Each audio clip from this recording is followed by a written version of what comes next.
Bonjour à tous, bienvenue sur ce troisième épisode d'Obsession, le podcast où je vous parle de ce qui m'occupe, de ce qui m'obsède, de ce qui m'intéresse en ce moment.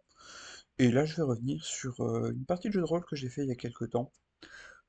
C'était l'anniversaire de mon fils, avec ses copains, il avait envie de s'essayer un peu au jeu de rôle. Lui, seul, il en a déjà fait avec moi, mais ses copains, aucun d'entre eux n'avait pratiqué le jeu de rôle.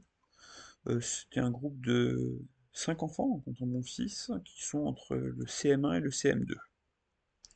Donc comme vous pouvez le voir à l'écran, ça se passait dans un château similaire au château de Guédelon, tout simplement parce que les élèves de l'école s'étaient rendus dans ce château, donc c'est un lieu qu'ils connaissaient un peu, et c'était un cadre qui pouvait naturellement les attirer. Donc ce que j'ai fait, c'est que j'ai fait une petite invitation pour l'anniversaire, c'était les héros de Guédelon. Et ensuite, j'ai essayé d'écrire un petit scénario qui se passe justement dans un château médiéval fantastique naturellement, en construction, avec un village en train de s'agrandir autour. Donc première chose, ça a été d'essayer de trouver un système de règles, un système simple. Pour ce faire, j'ai décidé de me baser sur quelque chose de très simpliste, avec juste 3 lignes de règles. On lance un dé, contre une difficulté choisie par le maître du jeu. Si on fait plus que la difficulté, on réussit. Chaque personnage a 5 points de vie. On se prend un coup, on perd un point de vie. Ça dure sur toute la partie. Pour être touché, il faut juste faire que l'adversaire fasse moins que l'endurance. Naturellement, on était sur du full collaboratif. Et je voulais des feuilles de personnages minimes. C'est ce que vous pouvez voir à l'écran. J'ai proposé en tout 8 pré-tirés. Pour chacun des pré-tirés, il y avait 2 illustrations. Une illustration féminine, une illustration masculine. 5 caractéristiques, force, agilité, intelligence, endurance, charisme, pardon. Ces caractéristiques étaient réparties entre une avec un D6, deux avec un D8, une avec un D10, une avec un D12. Forcément, le but du système, c'était de faire en sorte que l'on utilise différents types de dés, ça peut être quelque chose qui peut les intéresser. Et ensuite, comme ce que vous pouvez voir en dessous, chaque personnage avait 2 compétences qui sont, lorsqu'ils font quelque chose, ça fait tout le temps ça, ou ils ne se font jamais, des choses qui s'appliquent toujours. Donc l'archer-elfe, là par exemple, c'était lorsqu'il tire une flèche et que personne ne l'attaque, il ne rate jamais. Son personnage ne se fait jamais remarquer lorsqu'il se cache en forêt. Et il y avait ce que vous avez en rouge ici, une sorte d'ultimate, un truc qu'ils peuvent utiliser une fois pendant la partie, ce qui va permettre à leur personnage de briller. Donc les archétypes, c'était un archer-elfe, un magicien, un barbare nain, forcément très fort pour le combat, un chevalier, qui protège les autres et qui est aussi très bon au combat, un soigneur, un acrobate, un change-forme, un alchimiste, et voilà. Les 5 personnages, ils ont choisi, il y avait une archère-elfe, qui a été choisie, le barbare nain, mon fils, la finesse, un acrobate. Visiblement, il était très content de pouvoir jouer un personnage qui sautait partout, qui grimpait partout. Je m'attendais pas à ce que ça soit le plus hypant, mais lui, il était très très content. Un change-forme, pareil, un enfant qui était ravi de pouvoir transformer son personnage, et un alchimiste qui pouvait créer des choses un peu différentes. Je crois que l'alchimiste, il l'a choisi plus par rapport à l'image que par rapport au nom et aux capacités. Mais c'est aussi une très bonne façon pour lui de choisir ce qu'il pouvait faire. Donc j'ai proposé ces personnages-là, chacun en a choisi un, et on s'est lancé. Au niveau du scénario, j'avais quelque chose de très très simple. Le but c'était que ça tienne en 1 heure, avec combat, résolution, quelque chose de très simple. Une, vous voyez, ça fait 2 pages en fait, tout simplement, avec une intro, 3 grands actes, et une conclusion probable, qui pourrait dévier ce qui n'a pas été le cas. L'introduction. Les forestiers viennent de revenir à Guédelon, terrorisés par d'étranges êtres dans la forêt. Les travaux risquent de vite se retrouver à l'arrêt.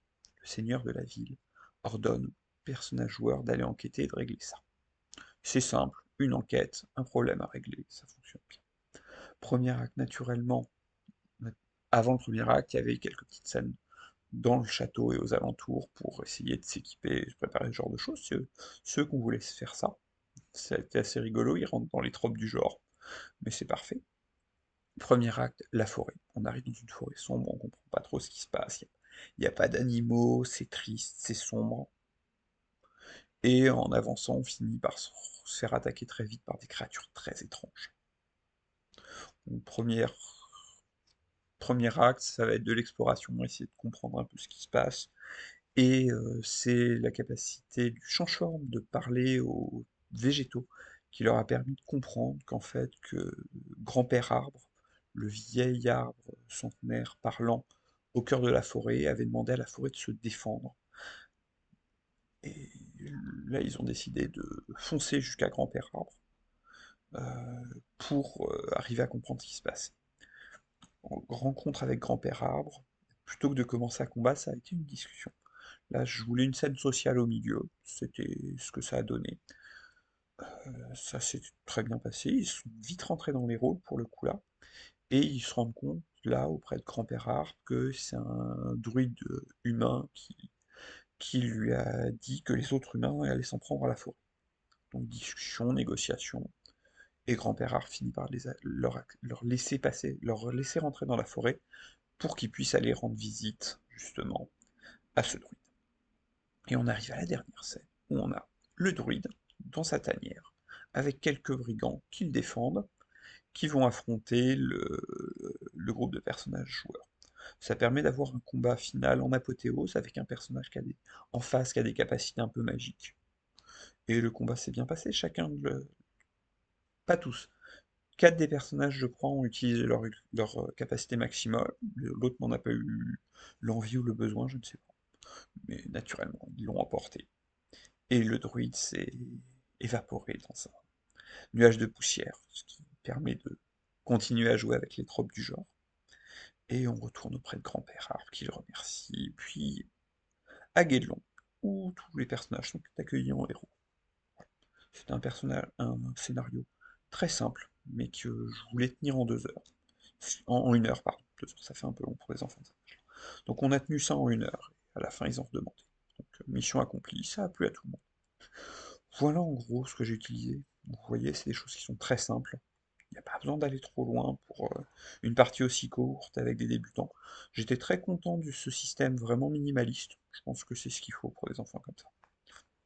Et puis j'avais aussi une petite banque d'images, naturellement, pour pouvoir leur présenter quelques illustrations. Donc il y avait une illustration de Guédelon que je n'ai pas repris ici, qui était sur l'invitation. Il y avait ce monsieur, qui était le seigneur de Guédelon. Ensuite, vous aviez quelques images, forestières pour ce qu'ils voyaient, des choses assez tordues, sombres, ce genre de choses, c'était parfait. Ça leur a tout de suite parlé, tout de suite mis dans l'ambiance, c'était bien. Ensuite, les créatures que Grand-Père m'a envoyées, j'ai utilisé, je crois que la première que j'ai utilisée, c'est celle-ci, que je trouve très parlante, avec un animal d'une colline fait de végétaux, etc., qui voit le loin, et puis ensuite j'ai présenté les autres, celle-ci notamment plus humanoïde, qui s'y prête bien. Ensuite, naturellement, une représentation de Grand-Père Arbre. Je trouvais cette image parfaite, très chouette. Ça leur a tout de suite parlé, naturellement, il y en a qu'on fait le lien avec Pocahontas, forcément, c'est logique. Et pour terminer, pour le combat final, j'avais 2 illustrations au choix. Pour la tanière du druide, j'ai finalement décidé d'utiliser celle-ci qui me parlait plus sur le moment. Et cette illustration-là, pour représenter les brigands. Voilà en gros, une partie d'1 heure, simple, pas trop compliquée à préparer, mais qui marche bien. Maintenant, on verra si c'est une expérience qu'on reproduira. En tout cas, ça a l'air d'avoir plu à tout le monde. Voilà, à bientôt pour une autre obsession ou une multimonomanie.